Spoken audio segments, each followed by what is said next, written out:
Estamos en la sala de exposiciones de la Hospedería de Fonseca, donde acoge la exposición Girls to the Front. Hoy nos acompañan sus comisarios, Montse Galán y Javier Panera. ¿Qué significa hoy el título Girls to the Front? Ay, pues lo puedo explicar yo eso. Adelante. Es que es mi parte favorita. No, Girls to the Front era el grito de guerra que tenían durante el movimiento Riot. Cuando se va desarrollando el punk, hay un momento en el que las mismas participantes, las mismas músicas se dan cuenta del maltrato que están teniendo en la industria. Entonces se empiezan a juntar entre ellas, empiezan a hablar del machismo que van sufriendo y lanzan un movimiento, se llama Movimiento Riot Girl. Lanzan fanzines, hacen su propio manifiesto y en los conciertos siempre hacían el grito de guerra que era Girls to the Front, no es un grito de guerra evidentemente, y eso animaba a las chicas que estaban al fondo en una posición más cómoda del escenario, donde podía evitar golpes, empujones, a ponerse al frente. Y no solo, tiene un doble sentido, no tiene una doble lectura, que no solo las chicas como público se ponían al frente y se les permitía ser fans en condiciones, sino que también significa que las chicas están al frente del escenario del grupo y de un grupo. Precisamente hoy presentamos un ciclo de conciertos que lleva ese título en español, Las chicas al frente, porque las protagonistas de este ciclo van a ser mujeres que encabezan bandas o que están completamente integradas por chicas o que tienen también hombres, pero está una mujer encabezando y obviamente al frente de la banda. ¿Y qué necesidad hay detrás de esta exposición? Bueno, en primer lugar, visibilizar una historia que en muchos casos lleva décadas ocultas. Hay nombres en la historia de la música, lo mismo que en la historia del arte, de mujeres que son por todo el mundo conocidos. Todo el mundo conoce a lo mejor a Patti Smith o conoce a Yoko Ono, pero hay literalmente miles de nombres de mujeres desde los orígenes de la música popular, allá por las primeras décadas del siglo XX hasta la actualidad, que han quedado opacados por figuras de autoridad masculinas. Y nosotros al final queríamos trazar una genealogía paralela en la que las mujeres tomen la cabeza y la mayor visibilidad de esa historia invisibilizada del rock del siglo XX. También para generar referentes. Yo al final también he notado una grandísima falta de referentes. Yo estudié Bellas Artes, mi compañera Bea hizo Historia del Arte y en ambos casos hemos notado una gran falta de mujeres en el sector. Hoy mismo he visto, esto de forma anecdótica, ¿vale? Pero han colgado el cartel de un festival que a mí me gusta mucho, que es muy interesante, y de todos los grupos solo hay 2 chicas, pero no grupos de chicas, sino 2 chicas salteadas. Entonces, bueno, un poco el fuera dólar, name a woman, ¿sabes? ¿Cómo se ha hecho la selección de las piezas y artistas? Bueno, hemos intentado seguir un proceso selectivo cronológico y por temas. Hemos intentado que prácticamente la totalidad de los géneros y subgéneros de la música popular, aunque muy particularmente del rock, estén presentes. Arrancamos en los años 20 con las pioneras del blues, pero también con las pioneras del flamenco o las pioneras de la copla o las pioneras del cuplé, que en muchos casos fueron también mujeres que tuvieron que enfrentarse a muchas dificultades. Y llegamos hasta la actualidad, es decir, la exposición acaba con piezas que hablan de Rosalía, que hablan de Taylor Swift, que hablan del actual estatus de las mujeres en la música popular, que afortunadamente ha ido mejorando con las décadas. Lo que ha dicho Montse antes, efectivamente, sigue habiendo festivales en los que hay muy pocas mujeres, pero ahora mismo ya desde los últimos 4 o 5 años los grandes festivales de música que se hacen en este país ya empiezan a tener en cuenta la necesidad de si no alcanzar la paridad, sí que haya un equilibrio entre artistas masculinos y femeninos. ¿Ha habido dificultades para encontrar archivo de mujeres creadoras? Yo diría que no, al contrario. De hecho, esta exposición ya lo hemos dicho en algún momento, le hemos dado tanta importancia a la calidad como a la cantidad. Hay muchos referentes y era muy importante demostrar que hay literalmente miles de referentes en todos los géneros y subgéneros, y quien los busque en esta exposición pues va a encontrarlos. También se echarán en falta a cantantes o a artistas. Yo diría, no están todas las que son, pero sí son todas las que están. Y el material, bueno, es material de colección privada, entonces, bueno, pues eso también nos daba una cierta libertad a la hora de seleccionar. Has hablado ya algo, pero con más de 2000 piezas, ¿cómo se mantiene un hilo claro? La cronología. Claro, es cronológico, y luego en muchos casos, de forma decisiva, sí que ha podido ser a gustos personales, pero se ha respetado una cronología. Va por décadas, de hecho, lo hemos separado por colores para que se vea por décadas y por estilos. Sí, la ordenación de la exposición es fundamentalmente cronológica y por géneros y subgéneros musicales. Y como muy bien ha dicho Monse, hemos intentado jugar cromáticamente con los diferentes géneros y subgéneros. Hay sobre todo portadas de discos que en muchos casos están alternadas con piezas pictóricas creadas por la propia Monse. Hay también mucha documentación, hay libros, hay revistas, hay grabados, fotografías. Bueno, hemos intentado que sea una visión lo más poliédrica posible. Sobre todo hemos intentado crear ese relato paralelo que donde mejor se ve es en el diagrama de la entrada, en el que hay como un relato paralelo entre la historia del arte del siglo XX y XXI y la historia de la música popular en el mismo periodo, y a partir de ahí establecer todo tipo de conexiones. ¿Qué peso tiene el diseño visual en el discurso feminista de la muestra? Hombre, es que en realidad aquí creo que ha sido bastante orgánico. Creo que tiene mucho peso porque al final el diseño maravilloso. Además, lo de separarlo por décadas, escoger concretamente el color, pues ya te digo, y a la hora de mis propias piezas, sí que he intentado seguir un estilo que más o menos tengan que ver la una entre la otra. Y yo, de forma natural, y eso ya es verdad que es inevitable en mí, soy, voy a decir punky, porque no quiero referirme a mí misma de otra forma. Al final, sin querer, la cabra tira al monte, entonces inevitablemente tiene un hilo conductor visual y conceptual. Las pinturas que tenemos detrás de Monse, sus pinturas y sus dibujos, hemos querido que en muchas ocasiones sea el hilo que interconecta los diferentes capítulos, pero sí también lo que es propiamente el diseño, que es un diseño museográfico que he hecho con Amparo Pascual, o el diseño del diagrama que hicimos con María. Nos ha ayudado a intentar dar cohesión a algo tan complicado, que son decenas y decenas de géneros y subgéneros que a veces se contraponen entre sí.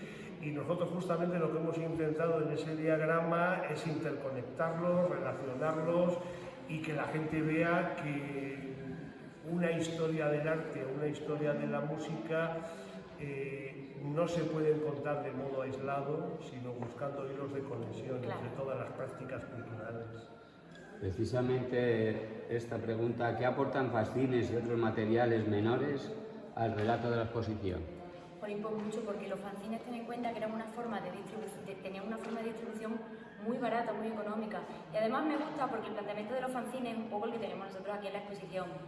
No que el fanzine lo haga una periodista y que tenga un discurso elevado y muy y es específicamente correcto, sino que haya muchas historias y haya mucha cantidad. Nosotros aquí con la exposición también hemos hecho eso, hemos priorizado que haya muchísima cantidad.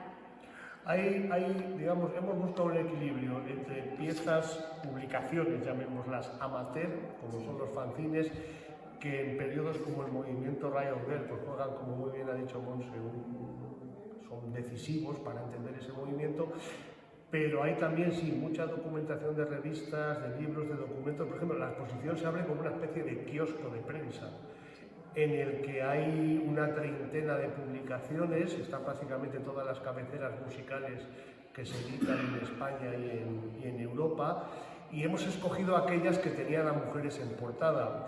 Esa pieza yo cuando la explico digo, esta pieza en realidad es un espejismo. Uno puede pensar que las mujeres están presentes en todas las revistas. Es un espejismo.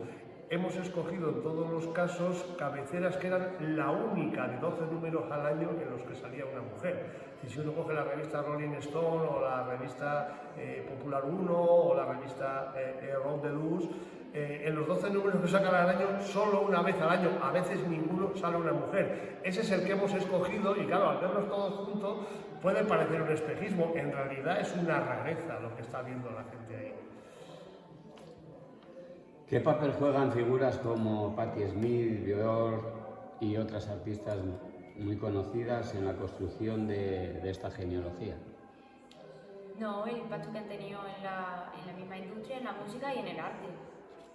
Vamos, que han sido bastante relevantes para otros géneros y para otros artistas. Que al final es eso. Se trata de generar un relato que no se vea como un eje cronológico, sino como algo más vírico, que va mutando, se va contagiando y va creciendo y al final van imbricando entre sí, se van dando los géneros, ¿no? Se van generando. Has puesto ejemplos de dos artistas además que desbordan los límites de lo musical. Patti Smith acaba de recibir el premio Princesa de Asturias y lo ha sido por su figura como icono no solo de la música sino también de la literatura, de la fotografía y de las artes en general, porque ella siempre se codeó prácticamente con artistas de todo tipo de prácticas. Y con Björk pasa un poco lo mismo. A mí lo que siempre me ha fascinado de Björk es que no es simplemente una cantante que trabaje con la tecnología. Yo creo que a todos nos parece un personaje fascinante, que también desborda, sería ser injusto decir que simplemente es una cantante de música pop.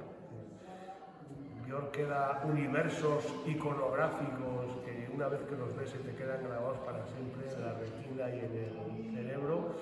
Influye en la moda, influye en el videoarte, influye en la historia del videoclip, ha cambiado también las reglas de la música. Es una de esas cantantes que no solo es cantante, sino que es también productora y compositora y bueno, para mí está a la altura de cualquiera de las grandes heroínas de la música y de las artes del siglo XX. ¿Se puede entender la historia del rock sin la aportación de las mujeres? No, es justo lo que comentaba antes, que al final en muchos de estos casos estas mujeres que protagonizaron parte de esta exposición sí que tuvieron reconocimiento y fueron famosísimas y tanto por sus compañeros como por el público y por la crítica, pero por algún motivo al desarrollarse la historia se las ha invisibilizado bastante. Entonces hay que entender que lo que comentaba hace un momento, que van imbricando, quiero decir, al final son la mitad de la población las mujeres y la aportación que han hecho ellas, joder, Nirvana ha bebido de Bikini Kill o de Hole y es mutuo, quiero decir, ni hay una aportación muy importante ni la otra, se han retroalimentado. Entonces lo que es importante es hacer esta revisión, igual que es importante hacer revisiones en los museos, la perspectiva decolonial, lo mismo es con la música, con la literatura, con el cine. Pero de hecho ha habido momentos concretos en la historia de la música popular en la que yo creo que tenemos que atrevernos a reconocer que en muchos casos han sido mayores las aportaciones de las mujeres que las de los hombres. Por ejemplo, el caso de las pioneras del blues.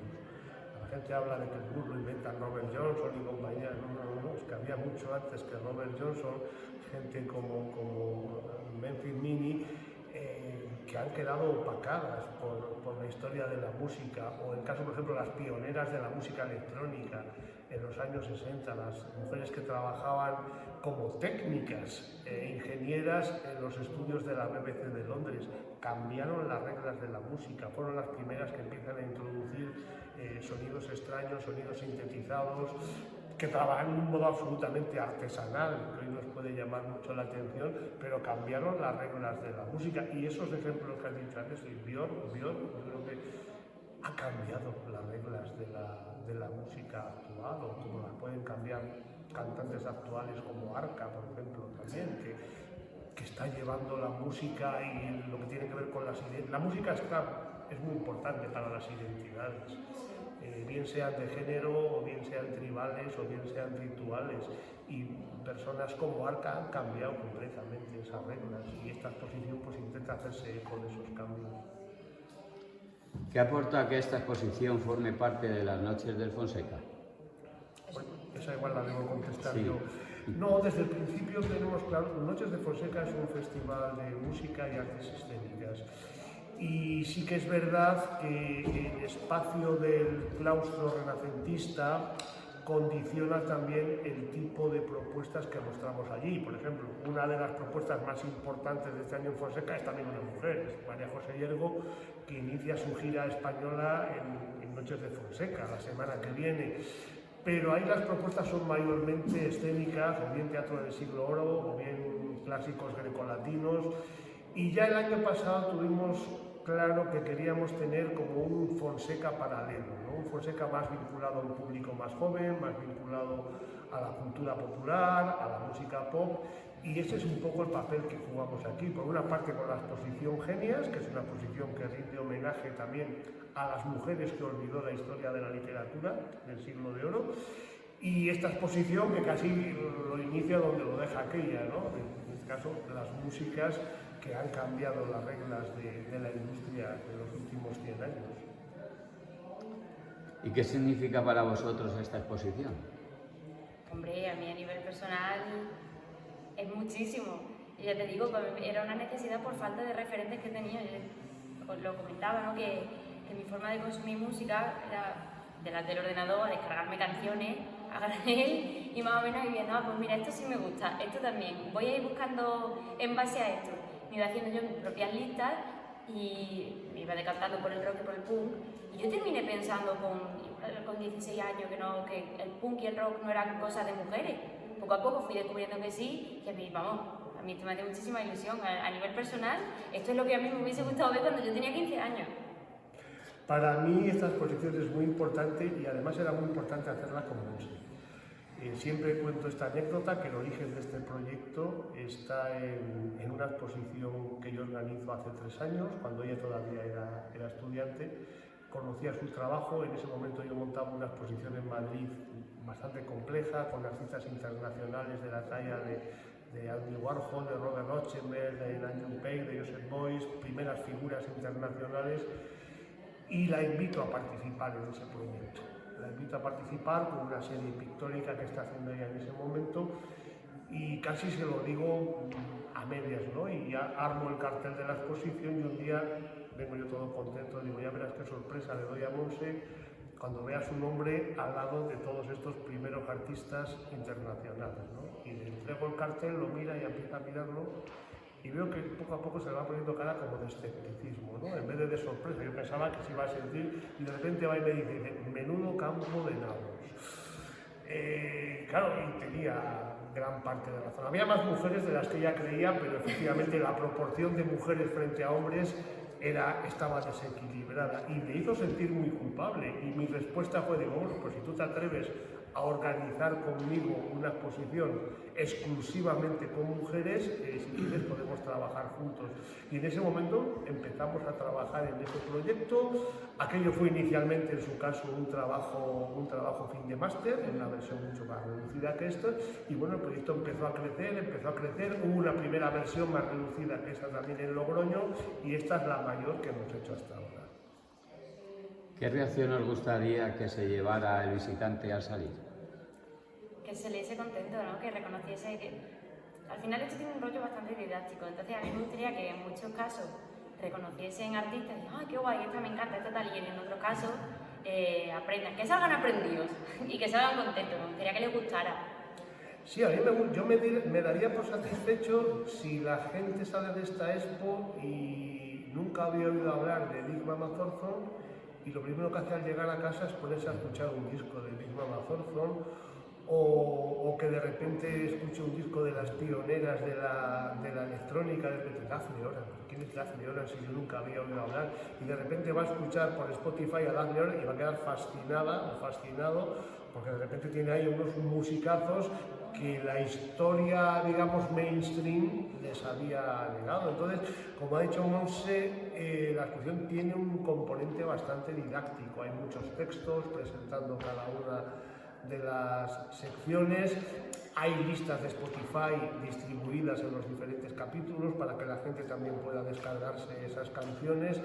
Y eso yo me daría satisfecho. Hombre, pienso que es una exposición para disfrutar. Pienso que, y para verla, que nadie se la intente ver de un golpe, porque si no, pues va a terminar con la cabeza loca. Pero creo que es una exposición para disfrutar y la música es un instrumento para el placer, es un instrumento lúdico, pero es también un instrumento para la memoria, es también un instrumento para la identidad y creo que todas esas funciones se cumplen con esta exposición. Si tuvierais que resumir la exposición en una idea o en una sola palabra, ¿cuál sería? Hostia, es que yo... Títulos, ¿no? Sí, claro. Sí, en una frase Girls to the Front lo recoge bastante bien. Pero Claro, una palabra... el título, como Sí, ¿no? también explicó antes Monse, es también una invitación. Es una invitación a repensar por qué nos gusta la música y por qué nos sentimos a veces unidos afectivamente o por identidad con una determinada tendencia. Y que empecemos a pensar, como ha dicho Monse, yo cuando era joven escuchaba punk y solo pensaba en las figuras masculinas y que de repente veas que se te ha negado, se te ha ocultado, se te ha opacado una historia en la que había mujeres tan poderosas como esas figuras de autoridad masculinas, pues Girls to the Front resume un poco esa idea, ¿no? Las mujeres delante como fans, pero también delante como artistas. Nada, ¿queréis aportar algo más o enviar algún mensaje a quien visite la exposición? No, que vengan sin prejuicio y que escuchen sin prejuicio también. Que muchas veces parece que tenemos una forma de consumir, ya sea la música, el cine o la literatura, un poco sesgada. Entonces, que vengan sin prejuicio y que esto es para disfrutar, que no es una crítica. Es una exposición para disfrutar, en ningún caso que nadie piense. Esto es un homenaje, no una crítica, por cierto. Eso es, no queremos, lo último que quisiéramos es que alguien pensara que queremos opacar a los hombres, sobre todo que yo soy 50%. 50% hombre y la otra mitad es como el varón ¿no? Al contrario, lo que pasa es que esa historia dominada por hombres ya se conoce y es familiar en general para todo el mundo. Es decir, todo el mundo sabe quién es Bruce Springsteen o todo el mundo sabe quién es Elvis Presley. Nosotros lo que nos gustaría es que la gente descubra cosas nuevas y que vea que puede ser igual de placentero escuchar a The Lost Ones que escuchar a Pink Floyd. Puede ser igual de placentero escuchar a bandas de mujeres extraordinarias en cualquiera de los géneros y subgéneros de la historia. Pues nada, encantado Oye, pues muchas gracias. por la entrevista y muchas gracias a los dos. Muy bien. Ea. Qué grabado.